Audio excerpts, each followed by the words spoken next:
Hello,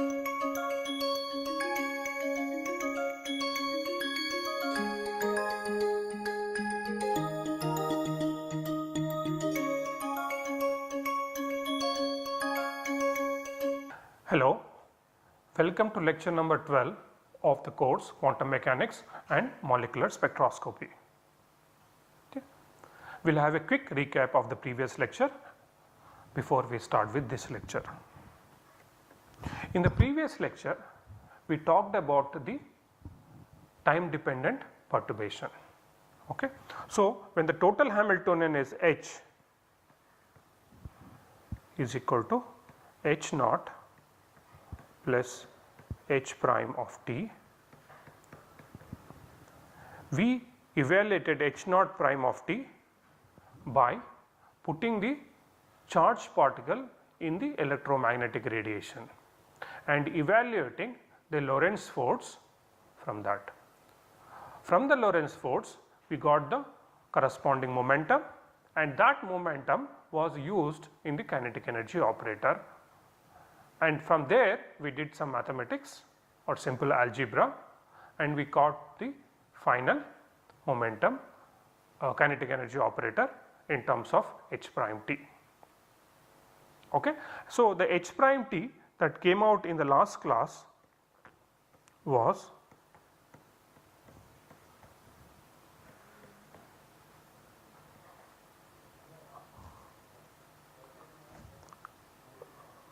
IH bar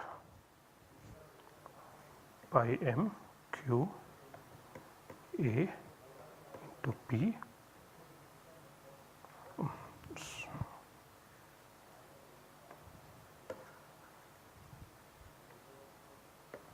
into del, which could be written as minus q by m a p. Okay. So, this is the H prime of t. Now, we know the total probability or the probability of a transition P of f time t is nothing but 1 over h bar square modulus square of integral 0 to t some t prime e to the power of minus I omega I f t integral f h prime of t I dt whole square, and we told this integral, that is nothing but f h prime of t I will give you selection rules.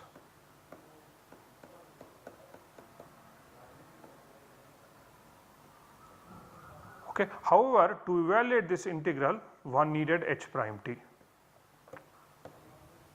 Okay. And now by doing this we got the h prime t, which we can plug it in this integral. Okay. So, your integral f h prime of t I will be nothing but integral of f minus q by m a p I. Okay. So, this is what we need to evaluate. So, let us go back to h prime of t and look at it in a more detailed way. So, this is nothing but minus q by m a p. Okay. But a in plane wave notation, I can always write in plane wave notation.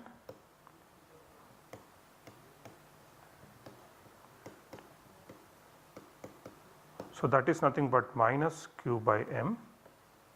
Plane wave notation of a will be a naught epsilon, okay, e to the power of I k dot r minus omega t, okay.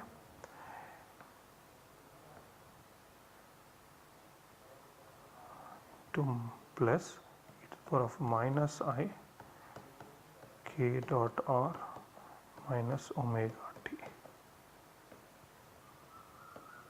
into p.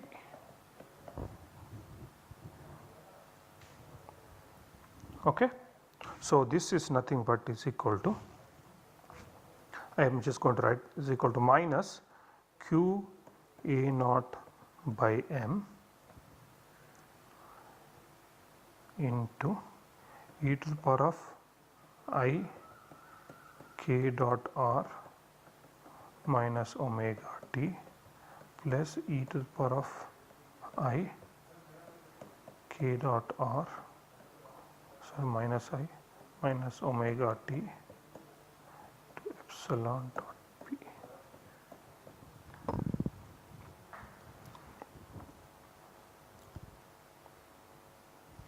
Okay. So, this is the equation that we are looking at. Okay. Now, I am going to make one approximation. Okay. What is the approximation?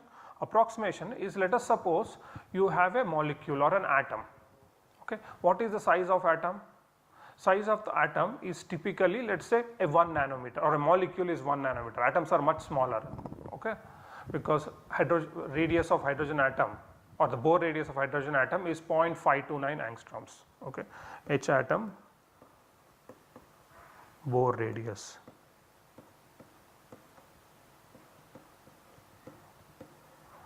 Equal to 0.529 angstroms. This is equal to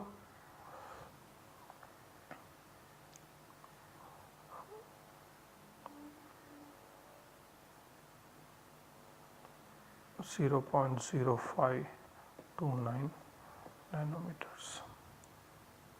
Okay.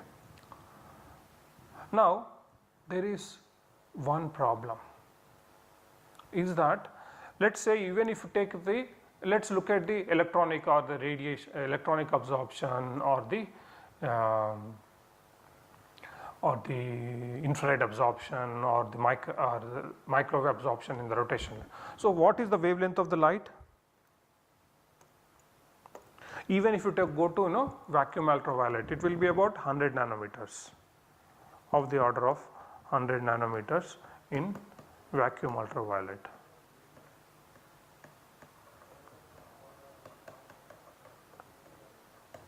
But in general, UV spectroscopy starts from 200 to 800 nanometers. This is UV or electronic absorption.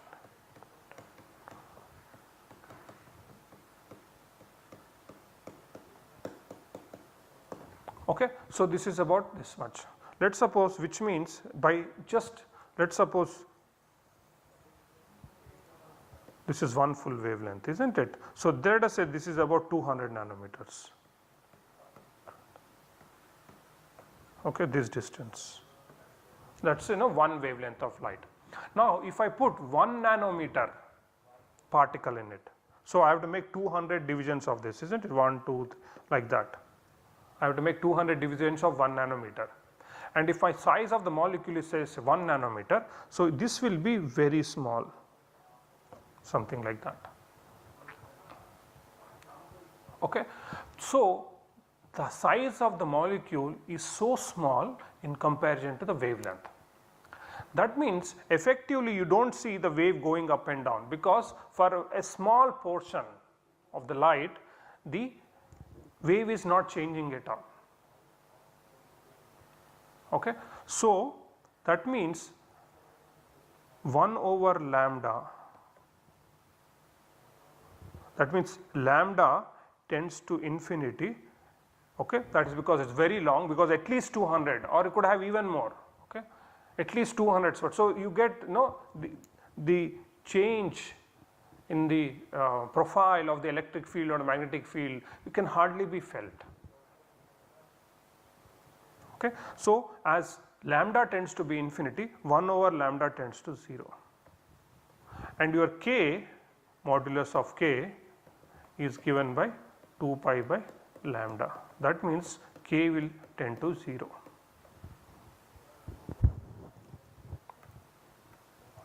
So, in your interaction Hamiltonian, h prime of t is equal to minus q by m a naught e to the power of I k dot r minus omega t plus e to the power of minus I k dot r minus omega t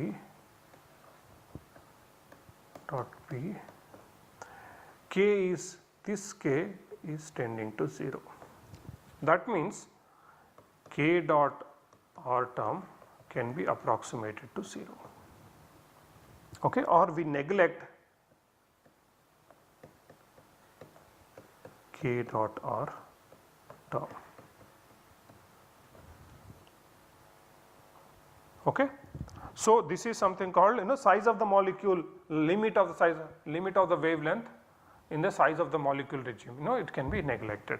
That means your h prime t will now become minus q by a naught by m e to the power of minus I omega t plus e to the power of I omega t into epsilon p.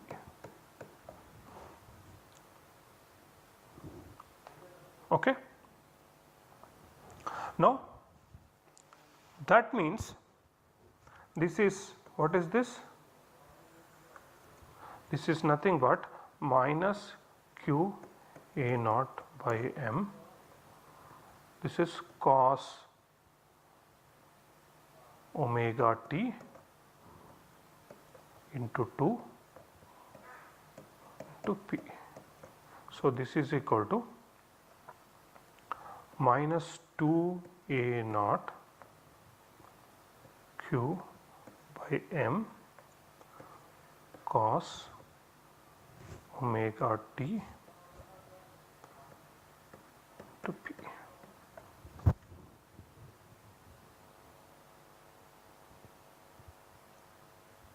Okay, that is the equation that you have. So, your h prime t is this much. Now, if you go back and look at the plane wave description, okay, then you had E naught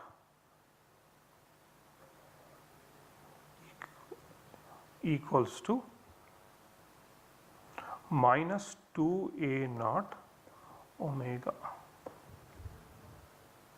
Okay. So, I am going to make substitutions in this. So, minus 2a naught omega is equal to E naught. Then if you go back and look at plane wave rotation about couple of classes before. So, this will come out to be minus, okay, this is minus 2a naught omega. So, this is minus, so what I will do is I will multiply the numerator and denominator with omega. So, it will get 2a naught omega q by m omega cos omega t epsilon into p. But this value minus 2 omega naught is nothing but E naught. So, your h prime of t is equal to E naught q by m omega,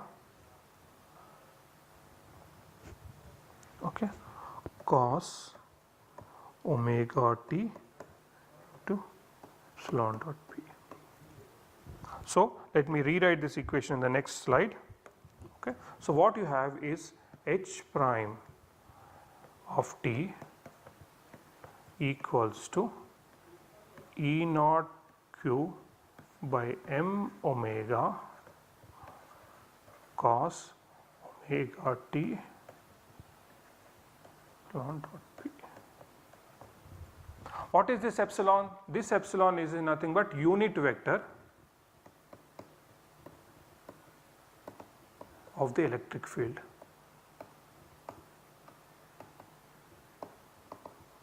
And what is E naught? E naught is the maximum amplitude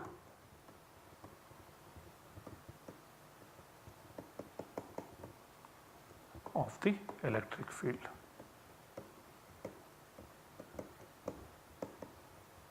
Okay. Now there is something very interesting that has come.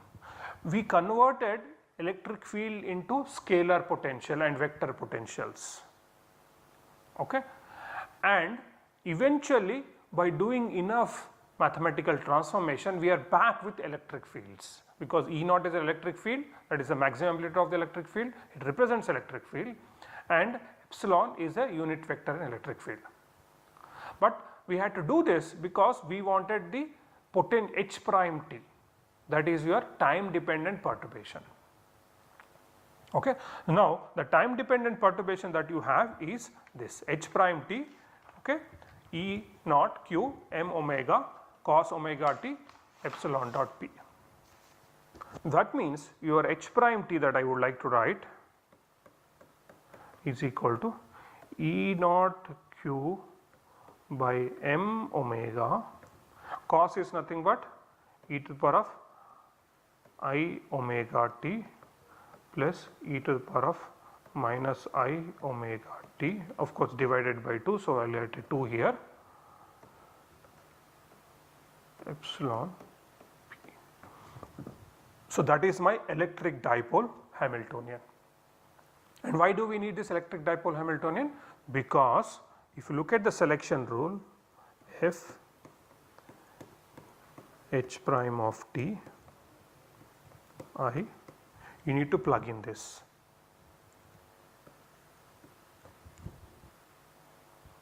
Okay. Now there is some small modification I want to do to h prime of t before we finish this lecture. Okay. Now what is happening? You are taking only q, that means only one charge particle. Okay, one charge particle of charge q. But in general atoms and molecules have multiple charge particles. So your h prime t, so for multiple charge particles,